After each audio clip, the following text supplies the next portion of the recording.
Shalom, selamat hari Minggu Bapak Ibu, saudara-saudara yang terkasih dalam nama Tuhan.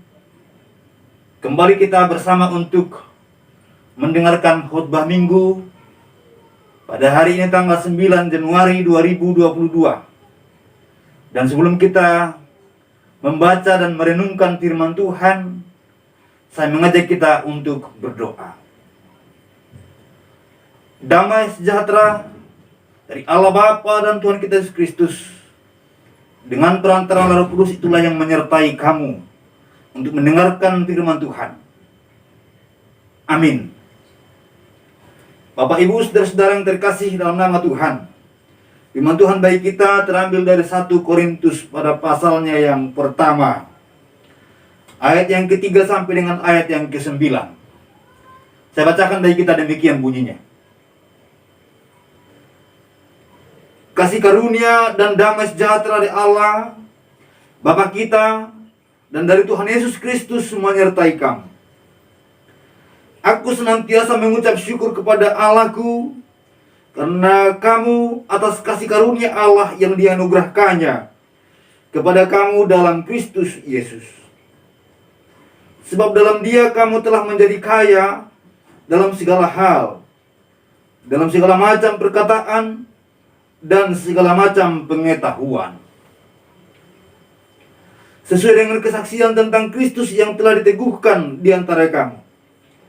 Demikianlah kamu tidak kekurangan dalam suatu karunia pun, sementara kamu menantikan penyataan Tuhan Yesus Kristus. Ia juga akan meneguhkan kamu sampai kepada kesudahannya, sehingga kamu tak bercacat pada hari Tuhan kita Yesus Kristus. Allah yang memanggil kamu kepada persekutuan dengan anaknya Yesus Kristus Tuhan kita adalah setia. Yang berbahagia adalah setiap orang yang mendengar dan melakukan firman Tuhan. Bapak Ibu saudara-saudara yang terkasih nama Tuhan, tema kita pada minggu ini, kasih karunia dan damai sejahtera. Semua orang membutuhkan kasih karunia yang datang dari Tuhan.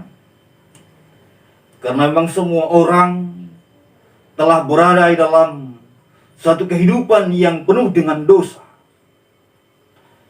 Dan semua orang membutuhkan rasa damai. Karena dunia sedang bergelora dengan berbagai macam kemelut. Maka semua manusia menginginkan, mendambakan hari-hari hidup yang dipenuhi dengan kedamaian. Saudara-saudara yang terkasih dalam nama Tuhan, mengapa banyak di antara kita mengharapkan hari libur kerja karena ingin merasakan refreshing? Mengapa banyak orang begitu senang melihat tanggal merah karena mengharapkan ada hari libur dan bisa jalan-jalan untuk merasakan ketenangan. Ketenangan adalah hal yang diimpikan dan diidam-idamkan semua manusia.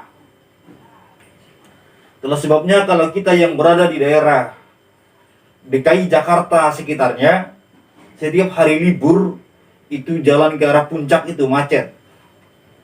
Karena banyak orang berduyun-duyun mencari ketenangan,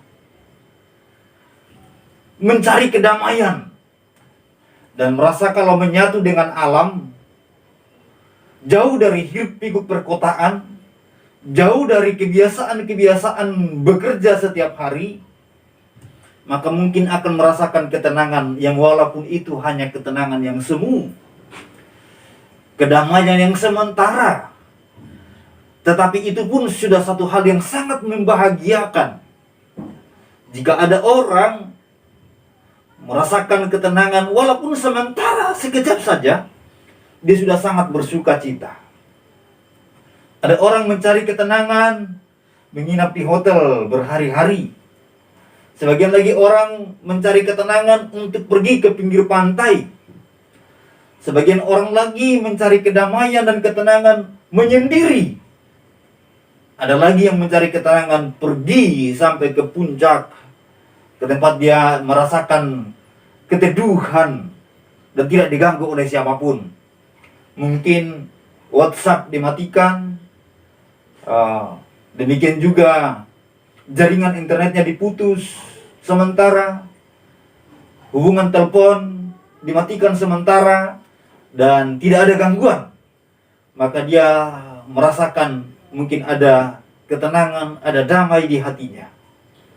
Walaupun saya katakan hanya kedamaian dan ketenangan yang bersifat sementara. Begitu pulang, dalam perjalanan mulai dalam keadaan yang macet, mulai lagi pusing, mulai lagi pikirannya kacau, dan ketenangan yang tadi sudah tidak berbekas. Bapak Ibu saudara-saudara yang terkasih nama Tuhan, firman Tuhan pada hari ini adalah suatu bagian surat yang datang dari Rasul Paulus kepada jemaat di Korintus. Kata Korintus sendiri menggambarkan sesuatu yang najis. Dan kota Korintus sendiri adalah kota yang dimana penyembahan berhala begitu banyak, dan juga kerakusan manusia itu begitu sering ditemukan di mana-mana pada masa itu. Pada masa itu marak kalau orang makan sampai muntah, lalu kemudian makan lagi, makan sampai muntah di satu tempat. Itu satu hal yang biasa di kota Korintus pada waktu itu. Latar belakang lainnya tentang kota Korintus adalah bahwa di sana ada kuil Afrodit. Itu adalah tempat prostitusi, dan kebanyakan melakukan hal-hal yang menyimpang dari apa yang diajarkan oleh firman Tuhan. Tetapi jemaat di Korintus menjauhkan akan hal-hal itu. Namun demikian, jemaat di Korintus bukanlah jemaat yang super di mata Rasul Paulus, karena mereka juga memiliki kekurangan-kekurangan tertentu. Di jemaat Korintus pada akhirnya terjadi perpecahan, dan di jemaat Korintus juga ditemukan adanya penyalahgunaan karunia-karunia. Tetapi saudara yang terkasih nama Tuhan, mereka selalu diajar oleh Rasul Paulus agar mereka itu tertib dan mulai menjalani kehidupan yang sungguh-sungguh percaya kepada Tuhan. Nah, di awal suratnya Rasul Paulus mengatakan kepada mereka, dari bagian salam sampai kepada ayat yang kita baca pada ayat yang ke-9, nanti ayat 10 sudah berbicara tentang masalah perpecahan. Tapi masalah yang kita boleh temukan, masalah perpecahan di ayat selanjutnya, sebelum itu terjadi, Rasul Paulus sudah memberikan suatu nasihat-nasihat. Dan kemudian untuk mengajarkan kepada mereka bahwa damai sejahtera itu berasal dari Tuhan. Nah, itulah sebabnya Rasul Paulus menuliskan surat ini mengingatkan kepada jemaat di Korintus bahwa sumber damai itu adalah Tuhan, bukan dari dunia. Nah, itu pun yang kita harus renungkan pada minggu kita hari ini. Siapapun kita dan berapa banyak pun kekayaan yang kita miliki, dan bagaimanapun kecerdasan, pemahaman, dan pengetahuan kita, itu semua tidak akan menjaminkan kedamaian. Karena kedamaian bukan sekedar tentang rasa tenang, seperti orang pergi ke puncak atau berlibur ke pinggir pantai. Kedamaian itu bersifat horizontal dan juga vertikal. Kedamaian itu, yaitu damai sejahtera itu berbicara tentang bagaimana kita memiliki suatu hubungan yang harmonis dengan sesama kita. Dan di sisi yang sama kita memiliki harmonis dengan Sang Halik, Sang Pencipta kita, yaitu Tuhan. Dan kalau manusia yang berdosa tidak akan mungkin merasakan harmonis dengan sesama, harmonis dengan Sang Pencipta. Itu tidak akan mungkin terjadi. Damai sejahtera, yaitu Shalom, itu tidak akan mungkin dirasakan oleh orang yang berdosa. Kedamaian semu mungkin dia boleh dapatkan, tetapi sejahtera tidak akan mungkin dia dapatkan. Oleh karena itu, Bapak Ibu saudara-saudara yang terkasih nama Tuhan, di awal suratnya Rasul Paulus mengatakan kepada jemaat di Korintus, kasih karunia dan damai sejahtera dari Allah Bapa dan dari Tuhan Yesus Kristus menyertai kamu. Dia mengatakan hal itu, bahwa kasih karunia dan damai itu bukan dari saya, Walaupun dia adalah seorang rasul, tapi dia berkata bahwa dia datang membawa damai dari dirinya dan menyerahkannya kepada jemaat di Korintus. Bukan. Tapi dia mengatakan itu datangnya dari Allah. Nah, Bapak Ibu Saudara-saudara, terkait dengan damai dan juga kasih karunia, ada dua hal yang selalu berbarengan. Ada dua hal yang selalu dibuat menjadi satu. Mengapa demikian? Karena tidak mungkin orang merasakan damai sejahtera kalau dia belum mendapatkan kasih karunia dari Tuhan. Kasih karunia yaitu yang mengampunkan kita, yang menebus kita, yang melayakkan kita, yang dimana kita tadinya orang yang berdosa, disucikan, dikuduskan, dan diampuni Tuhan. Yang tadinya adalah kita seteru Allah, lalu diberikan kasih karunia bagi kita, anugerah keselamatan bagi kita, sehingga kita diselamatkan. Yang tadinya dimurkai Allah, menjadi dikasihaninya. Yang tadinya musuh Allah, sekarang menjadi anak-anaknya, menjadi umatnya, bahkan menjadi sahabatnya. Itulah sebabnya hubungan menjadi harmonis. Hubungan antara manusia yang berdosa dengan Allah penciptanya menjadi harmonis di dalam Kristus. Karena Kristus telah rela mati menebus kita, menggantikan kita.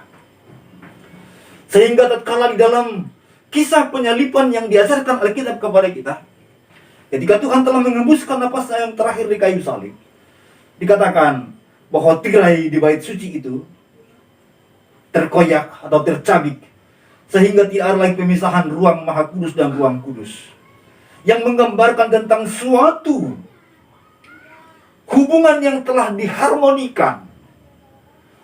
Tidak ada lagi pemisah antara orang atau manusia yang hina seperti kita dengan Allah kita.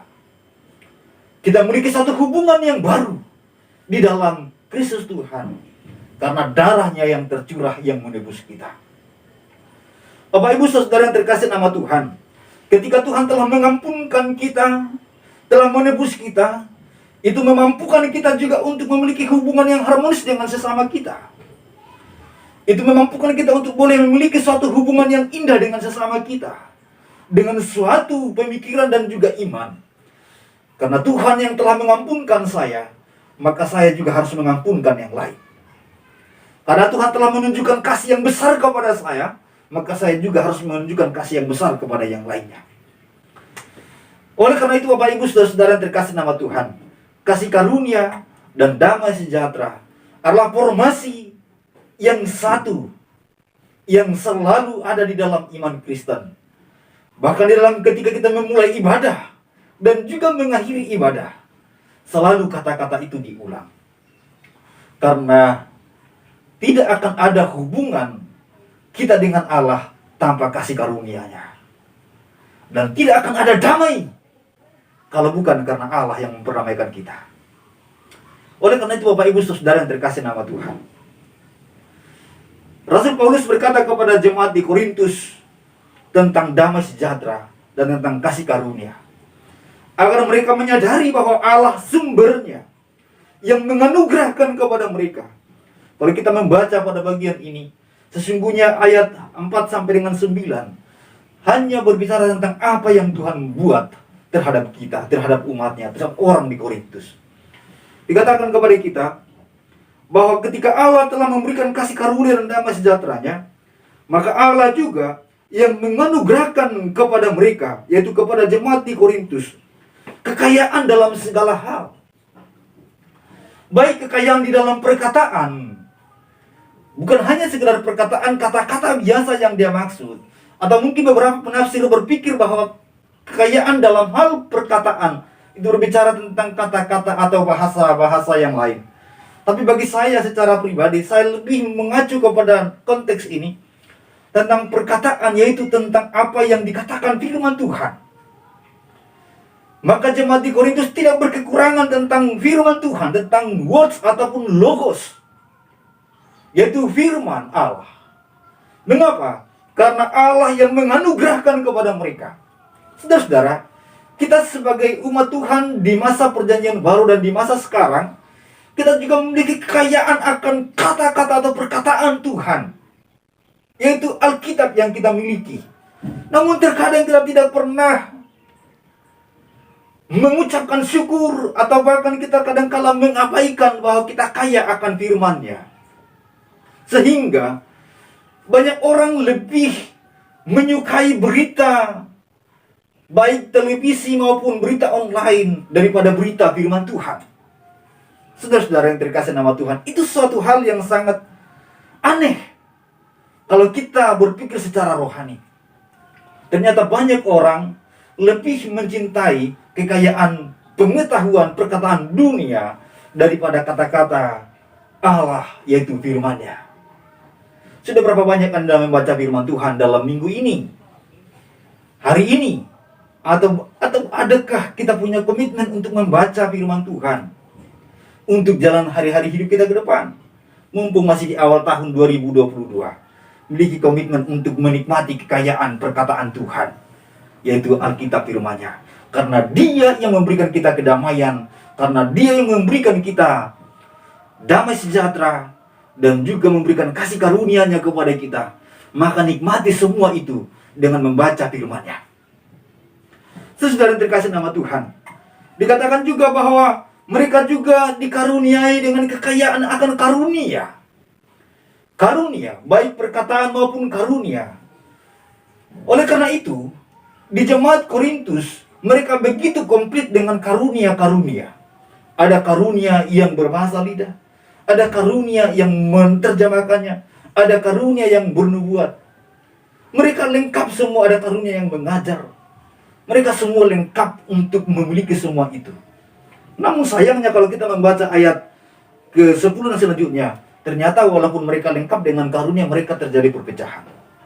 Saudara terkasih nama Tuhan, saya hanya menyinggung sedikit saja, bahwa ternyata karunia apapun, kalau kita tidak dibimbing oleh kasih-Nya Tuhan, oleh damai-Nya Tuhan, itu pasti akan mengakibatkan suatu perpecahan. Oleh karena itu, diawali perkataan dari ayat ini adalah damai sejahtera, kasih karunia dan damai sejahtera bagi kamu. Sehingga ketika kekayaan rohani itu, baik kekayaan akan hikmat Tuhan, perkataan Tuhan, kata-kata Tuhan, yaitu Alkitab, bahkan juga karunia-karunia lain, karunia yang mengajar, karunia yang berkhotbah, karunia yang menasehati, dan berbagai karunia yang lainnya ada pada kita, kita tidak akan gunakan untuk menyakiti yang lain atau untuk membanggakan diri yang mengakibatkan perpecahan. Tapi kita gunakan semua itu dengan penuh kasih kepada Tuhan dan juga kepada sesama. Kalau kita melakukan semua itu dengan cara yang demikian, maka tidak akan ada perpecahan. Yang ada adalah nama Tuhan dipuji dan dimuliakan. Saudara-saudaraku yang terkasih nama Tuhan, dikatakan juga pada kita melihat ini bahwa ketika Tuhan telah memberikan kasih karunia dan damai sejahtera bagi umat-Nya, bagi saudara dan saya, maka dikatakan bahwa mereka atau jemaat di Korintus itu tidak memiliki satu kekurangan apapun. Sambil menantikan penyataan Tuhan, sampai menantikan kedatangan Tuhan kelak, kita tidak memiliki kekurangan apapun tentang hal-hal karunia rohani. Dan itu kita boleh pegang sampai kita pada akhirnya dikatakan tidak bercacat celah di hadapan Tuhan. Jika kita telah menikmati kasih karunia-Nya, damai sejahtera yang dari Tuhan, kita boleh menjalani kehidupan yang tidak bercacat celah di hadapan Tuhan. Sayangnya, banyak orang berpikir bahwa dia sudah merasakan damai itu. Banyak orang berpikir bahwa dia sudah merasakan kasih karunia itu. Padahal sebenarnya kasih karunia yang semu yang hanya di dalam pikirannya. Dia mengira dia sudah mendapatkan kasih karunia. Bukan apa yang Tuhan katakan, tapi dia yang katakan. Dia berpikir bahwa dia telah mendapatkan keselamatan, padahal belum.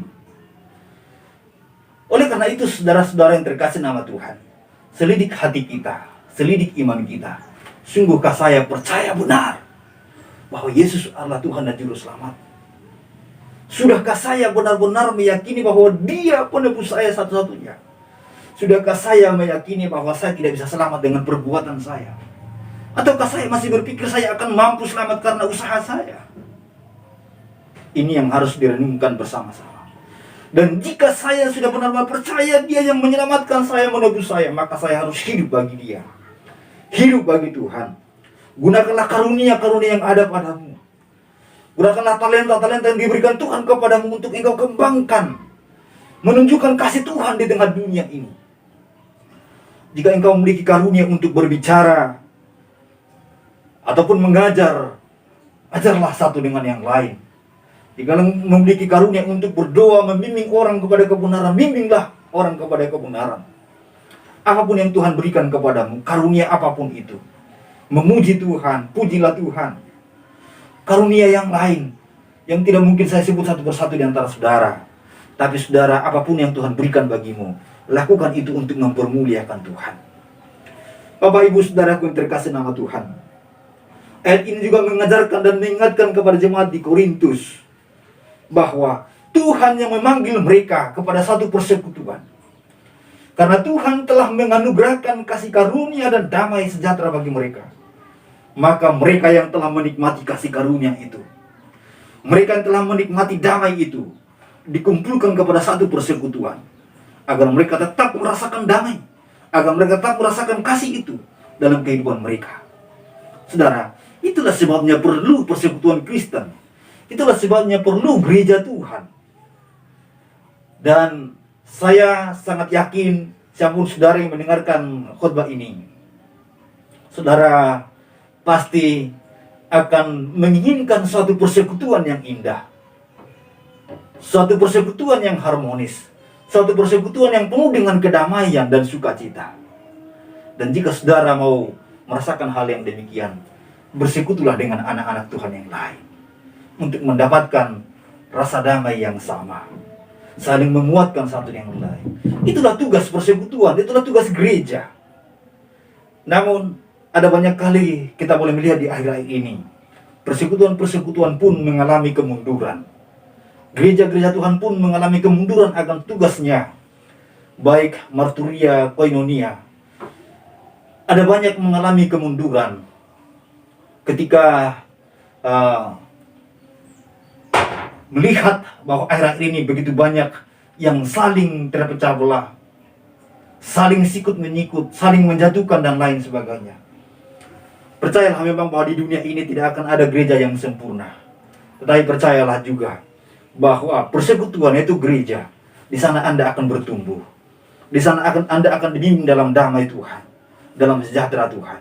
Sejahtera yang sepenuhnya, damai yang sepenuhnya, sukacita yang sesungguhnya, yang kita harapkan itu akan kita alami di surga kelak. Bapak Ibu Saudara yang terkasih nama Tuhan, kemudian di akhir dari ayat ini, mereka yang menikmati damai sejahtera Tuhan, mereka yang menikmati sukacita Tuhan, mereka yang menikmati kasih karunia yang datang dari Tuhan, diingatkan juga kepada mereka bahwa yang memanggil mereka kepada persekutuan Kristen, untuk bersekutuan dengan tubuh Kristus, di mana Kristus sebagai kepala dan kita sebagai tubuhnya. Dia yang memanggil kita kepada persekutuan itu, yaitu Tuhan yang adalah setia.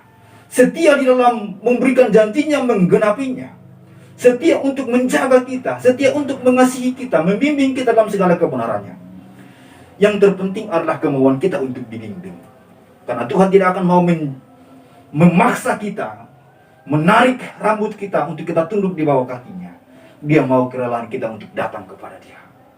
Saudara-saudara yang terkasih nama Tuhan, oleh karena itu, nikmati persekutuanmu dengan Tuhan dan juga dengan sesama. Jalanilah kehidupan yang penuh dengan damai dan sejahtera. Karena Kristus telah rela mati bagimu. Karena Kristus memberikan kasih karunia bagimu, sehingga engkau dapat menikmati damai dan sejahtera. Terpujilah Tuhan yang maha baik, yang setia menjaga memelihara iman kita hari ini sampai selama-lamanya. Kita berdoa. Bapa, dalam nama Tuhan Yesus kami bersyukur kepada Tuhan. Kami telah mendengarkan firman Tuhan yang singkat bagi kami. Biarlah firman-Mu tertanam di hati kami, di pikiran kami, dan boleh menggerakkan hidup kami untuk boleh menjalani kehidupan yang penuh damai dan sejahtera. Jalani kehidupan yang mengasihi Tuhan dan juga sesama kami. Oleh karena Allah kami juga berdoa bagi saudara kami yang mendengarkan khotbah ini. Allah berkati mereka. Yang lemah Engkau kuatkan mereka, yang sakit Engkau sembuhkan mereka, yang berkekurangan Engkau berikan mereka kelimpahan. Terima kasih Bapak, terima kasih Tuhan, sepanjang usbu yang baru ini kami serahkan hidup kami dalam tangan Tuhan. Biarlah Tuhan memberkati kami dimanapun kami berada. Saudara yang terkasih nama Tuhan, mari kembalilah kepada aktivitasmu masing-masing. Peliharalah firman Tuhan telah kita dengar bersama-sama. Di dalam Kristus kita boleh menikmati kasih karunia-Nya dan damai sejahtera-Nya untuk kita hidup mempermuliakan Dia. Arahkan hati dan pikiranmu kepada Tuhan, terimalah berkat-Nya. Kiranya kasih karunia dan damai sejahtera dari Allah Bapa dan Tuhan kita Yesus Kristus dengan perantaraan Roh Kudus itulah yang menyertai berkati kita hari ini sampai selama-lamanya. Amin. Amin. Tuhan berkati kita semuanya. Sampai ketemu di edisi berikutnya. Shalom.